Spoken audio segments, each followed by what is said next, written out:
विद्यार्थी मित्रों, जनाब कुतुबुद्दीन मौलिम बॉयज़ प्राइमरी स्कूल कक्षा 7 के बच्चों का मैं ऑनलाइन एजुकेशन में हार्दिक स्वागत करता हूं।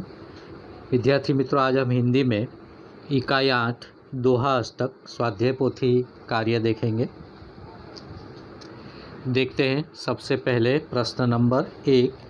निम्नलिखित प्रत्येक प्रश्न के उत्तर के लिए दिए गए विकल्पों में से सही विकल्प चुनकर उनका क्रम अक्षर प्रश्न के सामने दिए गए चौखुट में लिखिए। जहां पर हर विकल्प में 3 ऑप्शन है। जो भी सही ऑप्शन होगा वो हमारे सामने जो चौखुट दिया गया है वहां पर हमें लिखना है। पहला, कबीर किसे बुरा बताते हैं? ऑप्शन सी, लालच। नंबर 2, किसका स्वभाव सूप जैसा होना चाहिए? ऑप्शन बी, साधु का।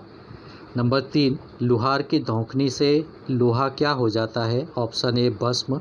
नंबर 4, गरीब की क्या व्यर्थ नहीं जाती? Option A, hi. नंबर 5, प्रेम का धागा न तोड़ने की सीख किसने दी है? ऑप्शन सी, रहीम ने।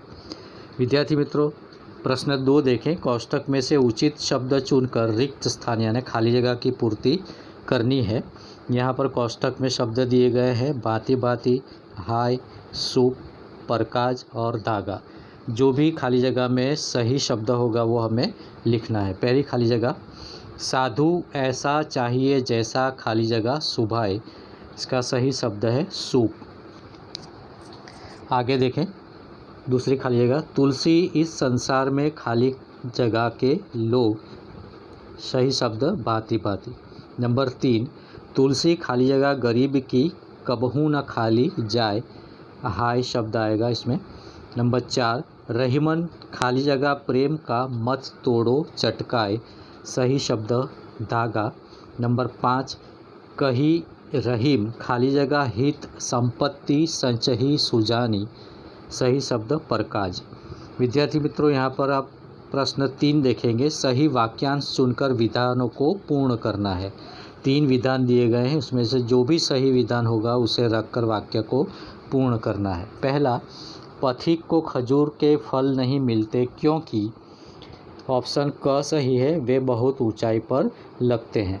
दूसरा, बड़ों से प्रभावित होकर। ऑप्शन ए सही है, उनकी खुशामद नहीं करनी चाहिए। प्रश्न नंबर 4, निम्नलिखित प्रश्नों के उत्तर एक एक वाक्य में लिखिए। पहला सवाल, खजूर का पेड़ बड़ा होता है फिर भी कबीर उसको महत्व क्यों नहीं देते? इसका सही उत्तर है क्योंकि उससे पथिक यानी मुसाफिर को छाया नहीं मिलती और उसके फल बहुत ऊंचाई पर लगते हैं। आगे देखें। सवाल नंबर 2, बड़ों से प्रभावित होकर उनकी खुशामद हमें क्यों नहीं करनी चाहिए? क्योंकि छोटा भी हमें कभी काम आता है, इसलिए हमें छोटों को नज़रअंदाज नहीं करना चाहिए। दूसरा सवाल, मक्खी को हाथ मलने और सिर धुलने की नौबत कब आती है? इसका उत्तर है, वह गुड़ खाने की लालच में पड़ती है तब मक्खी को हाथ मलने और सिर धुलने की नौबत आती है।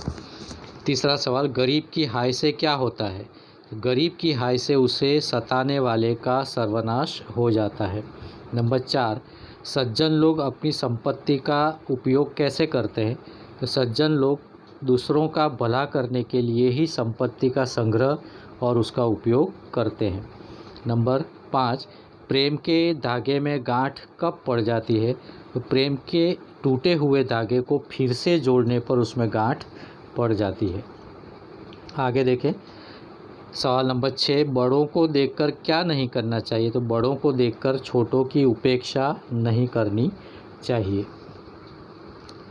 प्रश्न 5, निम्नलिखित प्रश्नों के उत्तर लिखिए। सवाल 1, तुलसीदास जी सबसे हिल मिल कर रहने के लिए क्यों कहते हैं? उत्तर है, तुलसीदास जी नदी और नाव के संयोग की तरह सबसे हिल मिल कर रहने का उदाहरण देते हुए कहते हैं कि हिल मिल कर रहने से आपस में प्रेम भाव बढ़ता है, किसी से वैर विरोध नहीं होता, सब एक दूसरे को सहयोग देते हैं। सवाल नंबर 2, रहीम जी सज्जनों के परोपकारी स्वभाव के बारे में क्या कहते हैं?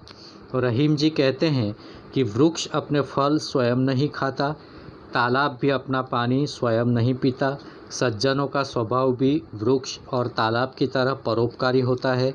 वे दूसरों का भला करने के लिए ही संपत्ति का संग्रह करते हैं। आगे देखें सवाल नंबर 3, कबीर जी की दृष्टि से साधु कैसा होना चाहिए? उत्तर है साधु सूप जैसे स्वभाव वाला होना चाहिए। सूप फटकते समय अच्छे अनाज को अपने पास रख लेता है और कचरे को बाहर फेंक देता है। उसी तरह साधु को सारयुक्त वस्तु ग्रहण करनी चाहिए। सारयुक्त यानी अच्छी बातें, और निस्सार यानी खराब वस्तुएं छोड़ देनी चाहिए। सवाल 4, कबीर जी लालच को बुरी बला क्यों कहते हैं? इसका उत्तर है लालच व्यक्ति की बुद्धि और उसके विवेक को नष्ट कर देता है। मक्खी लालच के कारण गुड़ पर बैठती है और उसमें फंस जाती है, फिर वह पछताती है पर उसमें से निकल नहीं पाती। उसी तरह जो व्यक्ति लालच में पड़ता है वह अंत में पछताता है। इसलिए कबीर जी लालच को बुरी चीज़ कहते हैं। सवाल 5, रहीम प्रेम का धागा तोड़ने से क्यों मना करते हैं? इसका उत्तर है प्रेम का धागा बहुत नाजुक होता है। उसे खींचने से वह टूट जाता है। एक बार टूट जाने पर फिर वह जुड़ता नहीं है। अगर जुड़ता भी है तो उसमें गांठ पड़ जाती है। उसमें पहले जैसे संबंध की मधुरता नहीं रहती। इसलिए रहीम प्रेम का धागा टूट न जाए इसका ध्यान रखने के लिए कहते हैं। सवाल नंबर 6, बड़े लोगों को निरुपयोगी बताने के लिए खजूर के पेड़ का उदाहरण क्यों दिया गया है? खजूर का पेड़ बड़ा तो होता है पर उससे पथिक को न छाया मिलती है न उसके फल मिलते हैं। उसी तरह बड़े लोगों की मनोवृत्ति संकुचित होती है, उनसे दूसरों को कोई लाभ नहीं होता। प्रश्न नंबर 6, निम्नलिखित मुहावरों का अर्थ देकर वाक्य में प्रयोग। पहला, हाथ मलना, इसका अर्थ है पछताना। वाक्य, निशाना चूक जाने से हिरन भाग गया और शिकारी हाथ मलता रह गया। नंबर 2, सिर धुनना, इसका अर्थ है पछताना और इसका वाक्य है सिर धुनने से बिगड़ा काम नहीं बनता। तीसरा, हिल-मिल कर चलना यानी सहयोग करना। वाक्य है सबसे हिल-मिल कर चलने में ही समझदारी है। नंबर 4, लोहा भस्म हो जाना, इसका अर्थ है कठिन चीज़ का नाश हो जाना। वाक्य, आग में लोहा भी भस्म हो जाता है तो यह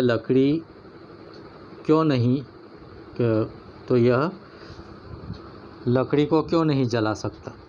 प्रश्न नंबर 7, निम्नलिखित शब्दों के विरुद्धार्थी शब्द लिखिए। सत्य, असत्य, आदर, अनादर, स्वकाज, परकाज, बुरा, भला, प्रेम, नफरत, नज़दीक, दूर, मृत, जीवित, धनी, निर्धन, छोटा, बड़ा। प्रश्न नंबर 8, निम्नलिखित वाक्यों में रेखांकित यानी जो नीचे अंडरलाइन की गई है वैसे शब्दों का प्रश्नवाचक और संबंधवाचक सर्वनाम में वर्गीकरण कीजिए। पहला वाक्य, वह कौन आ रहा है, कौन के नीचे अंडरलाइन है। दूसरा, जैसी करनी वैसी भरनी, यहाँ पर जैसी के नीचे अंडरलाइन है। तीसरा, जो चलता रहेगा वह मंजिल तक पहुँचेगा, जो और वह के नीचे अंडरलाइन है। आगे देखें विद्यार्थी मित्रों। नंबर 4, आज का इनाम किसे मिलेगा, किसे के नीचे अंडरलाइन है। पांचवा, जिसकी मेहनत उसकी सफलता, जिसकी और उसकी के नीचे अंडरलाइन है। नंबर 6, आप क्या ढूंढ रहे हैं, क्या के नीचे अंडरलाइन। नंबर 7, किसने कहा आज मेहमान आएंगे, किसने के नीचे अंडरलाइन। अब हमें वर्गीकरण करना है तो प्रश्नवाचक में आएगा कौन, किसे, क्या, किसने, और संबंधवाचक आएगा जैसी, वैसी, जो, वह, जिसकी और उसकी। विद्यार्थी मित्रों, प्रश्न नंबर 9 जो अंतिम प्रश्न है वो हम देखें। निम्नलिखित वाक्यों में प्रश्नवाचक सर्वनाम को रेखांकित कीजिए। जो प्रश्नवाचक सर्वनाम है उसे, तो पहला है आप क्या लाए हैं, तो क्या प्रश्नवाचक सर्वनाम है। नंबर 2, दरवाजे पर कौन खड़ा है, कौन प्रश्नवाचक सर्वनाम। नंबर 3, यह किसका घर है, किसका के नीचे अंडरलाइन, यह प्रश्नवाचक सर्वनाम है। और नंबर 4, पहला इनाम किसे मिला, किसे के नीचे अंडरलाइन, क्योंकि ये प्रश्नवाचक सर्वनाम है। तो विद्यार्थी मित्रों, आपको यहाँ पर समझ आ गई होगी। इस वीडियो को आप स्टॉप करके देख सकते हो, अच्छी तरह समझ सकते हो। इसकी PDF फाइल भी मैं आपको सेंड करूँगा, उसमें से भी आप आपकी स्वाध्याय पोथी में इसके प्रश्नोत्तर लिख सकते हो। अगर आपको यह वीडियो अच्छा लगा हो तो इसे लाइक कीजिए और हमारी चैनल को सब्सक्राइब करना न भूलिए। Thank you.